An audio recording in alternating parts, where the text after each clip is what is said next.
Bonjour à tous, heureux de vous retrouver sur le plateau de Le Turf TV. Aujourd'hui, j'accueille à mes côtés le champion de France des pronostiqueurs 2013 au Challenge Paris Turf, Eric Brosselin. Bonjour Eric. Bonjour Alexandre, bonjour à tous. Donc Eric, ce jeudi 2 janvier, nous serons à Pau pour le prix Pierre Estremeret, une épreuve d'handicap qui se dispute sur les haies sur 3500 mètres.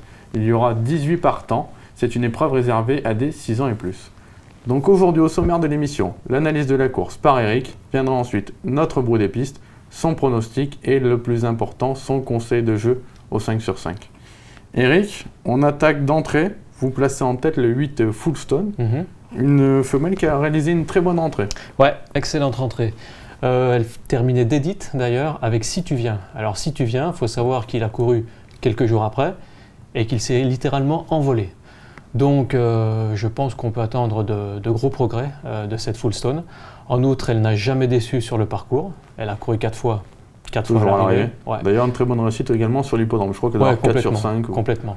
Donc Pau, c'est son truc, progrès attendu. Je pense qu'on peut foncer, d'autant que les bruits sont assez favorables et qu'elle est associée à Jonathan Plouganou, Cravache d'or en titre.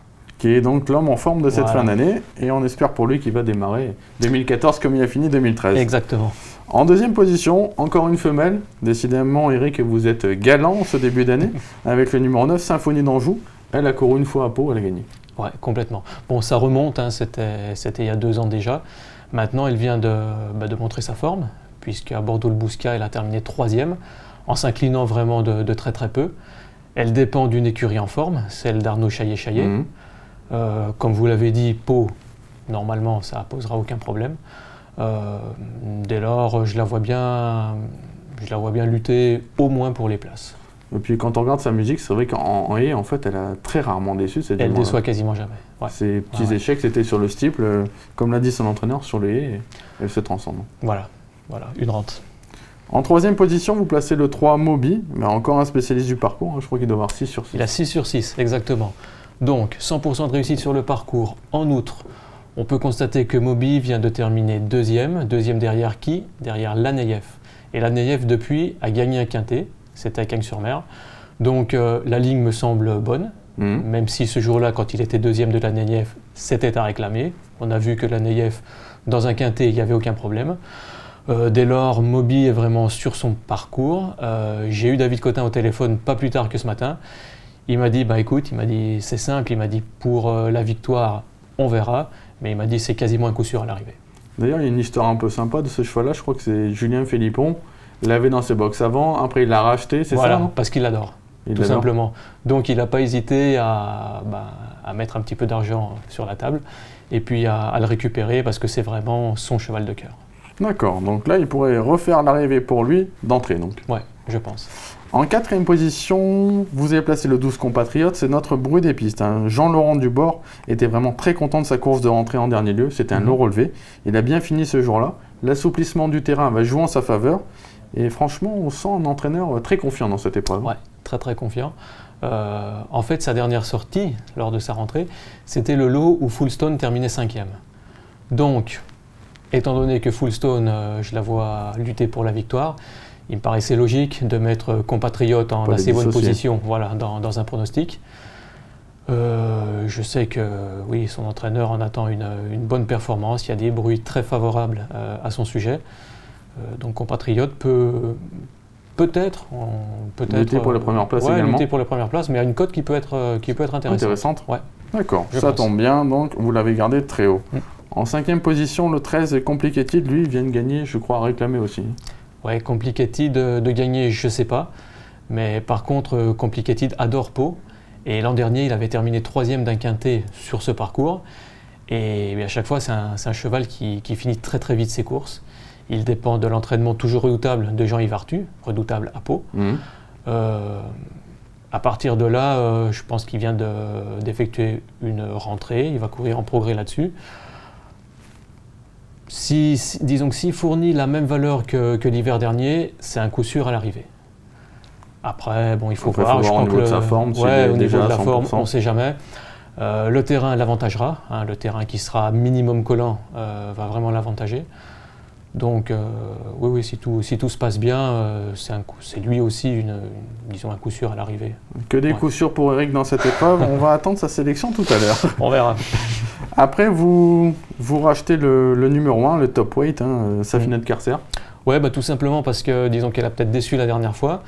Maintenant, Patrice Quinton lui a laissé reprendre de la fraîcheur et nous a appris qu'elle avait été un petit peu manipulée au niveau du dos. Information très importante, ouais, ça. Ouais. Donc, on sait que chez un être humain, c'est déjà une chose assez importante. Chez un cheval, ça peut lui permettre, disons, d'expliquer des faux pas précédents. Maintenant, le seul point d'interrogation, 72 kg pour une femelle. Voilà, ça peut en terrain, comme je l'ai dit, assez pénible. Ouais, ça peut être lourd à porter jusqu'au bout. Maintenant, c'est la jument de classe du lot. Ouais.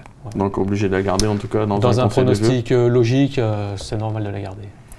Ensuite, en 7e position, vous gardez le 7 Le Moulin. C'est un cheval qui a été longtemps arrêté, je crois un peu plus d'1 an. Ouais, plus d'1 an, qui a effectué sa rentrée début décembre, une bonne rentrée, 3e. Par contre, le Moulin, j'ai noté qu'il était engagé samedi dernier et Guy Chérel l'a fait forfait. Bon, maintenant, si Guy Chérel le recourt à quelques jours d'intervalle, je pense que ça ne devait pas être un souci vraiment, c'était bénin, à mon sens. Dès lors, je le reprends. Je le reprends sans souci. Il devrait accuser des progrès sur sa rentrée. Est-ce que vous n'êtes pas sujet de la fameuse deuxième course? Est-ce que celle-là vous fait peur? Ça peut... Bon, on ne sait jamais. Maintenant, c'est un cheval qui est quand même régulier, qui a déjà été amené à faire des rentrées et puis à confirmer par la suite. C'est moins grave pour les chevaux d'obstacles. Ouais. Ils sont habitués à faire des grandes rentrées. Il n'y a pas de souci là-dessus. Et enfin, vous complétez votre sélection avec le numéro 4, La Savane, apparemment qui sera muni d'œillères pour l'occasion. Muni d'œillères cette fois-ci. Et surtout, le paramètre important avec La Savane, le terrain. C'est-à-dire que La Savane, en terrain collant, lourd, fait toujours d'excellentes valeurs. Elle a toujours très bien couru à Pau. Elle n'y a jamais déçu. Donc c'est un petit outsider sympa.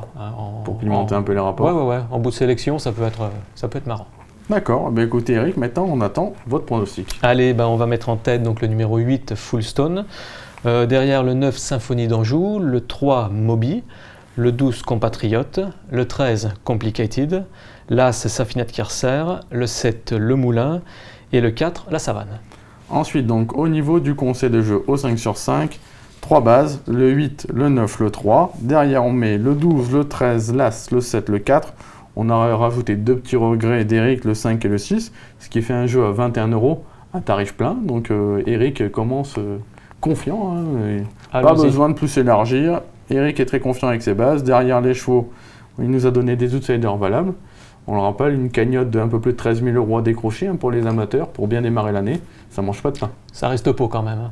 Ça reste Pau. Voilà. Pau au début de saison, bon, il y a toujours... disons que si vous souhaitez élargir encore un petit peu plus, n'hésitez pas, mais je suis assez confiant malgré tout. Le champion de France des pronostiqueurs est un peu modeste pour démarrer l'année, mais on va lui faire confiance quand même. Eric, en tout cas, écoutez, merci beaucoup pour votre analyse, et puis je vous retrouve avec plaisir sur ce plateau. Pas de souci, merci beaucoup. Bonjour à tous, au revoir. Au revoir.